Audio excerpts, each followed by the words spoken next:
La parole est à Damien Alouche. Oui, merci, merci Président. Monsieur le Président délégué, donc j'ai lu avec attention la délibération.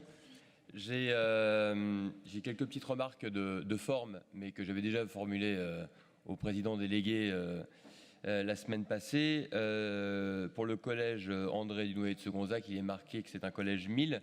Alors je précise qu'il ne s'agit pas d'un collège 1000, mais d'un collège 900, que le chiffre de 2017 qui indique 879 est un petit peu dépassé, puisque cette année, le collège est monté à 899 élèves. On n'a jamais dépassé les 900, mais cette année, en 2019, on est passé tout juste du dépassement.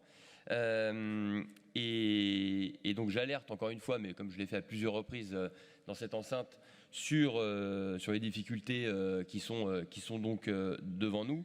Et je ne sais pas si je dois être rassuré par la phrase telle qu'elle est proposée, c'est-à-dire que pour le secteur Quincy-Varennes-Boussy, je lis qu'un dialogue sera proposé au conseil départemental de Seine-et-Marne afin d'envisager l'éventualité d'une solution mutualisée. Alors je ne sais pas où en est la discussion avec le département de Seine-et-Marne. Est-ce que l'éventualité du début de la moitié du quart d'une question a été déjà posée pour savoir à quel moment on commence à y travailler, puisque dans le même temps, à l'intérieur du collège, on sait qu'on a 300 mètres carrés à ce jour qui restent à être travaillés suite au déplacement de la demi-pension à l'extérieur du collège. Donc il y a une partie de la réponse qui est à l'intérieur du collège déjà, mais qui a un corollaire, qui est celui, et ça c'est un problème dont je parle depuis le départ, qui est le problème de la cour, qui ne peut pas accueillir 900 élèves puisque l'établissement est découpé en deux. Bref, et toutes les incidences que ça peut avoir en termes de sécurité pour les élèves. Après chaque conseil d'administration, je fais remonter ces informations.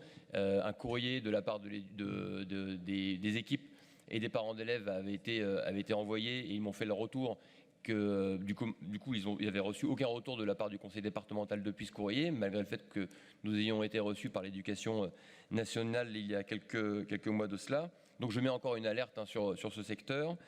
Évidemment, je mets aussi, toujours sur, là pour le coup, Épinay-sous-Sénart, la problématique, je sais que c'est pas forcément en lien, mais quand même j'en profite pour parler de la problématique préau, puisque là, à chaque fois qu'il pleut, les élèves sont obligés d'aller à l'intérieur de l'établissement, et ce qui crée une promiscuité qui peut se révéler être dangereuse.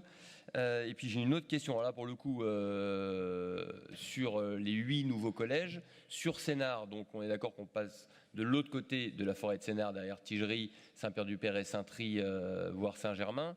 Et je lis dans le rapport que tout cela est conditionné avec le travail qui pourrait être mené avec l'EPA, et donc ce ne serait pas le département qui financerait, ce serait bien l'EPA qui financerait dans le cadre de la réaménagement de la zone. Alors si c'est pas ça, évidemment ma question ne fait pas de sens, mais si elle est en lien avec le travail de l'EPA, alors je voudrais savoir où en est le travail avec l'EPA, de savoir est-ce qu'il finance ou pas et à quelle hauteur l'EPA finance.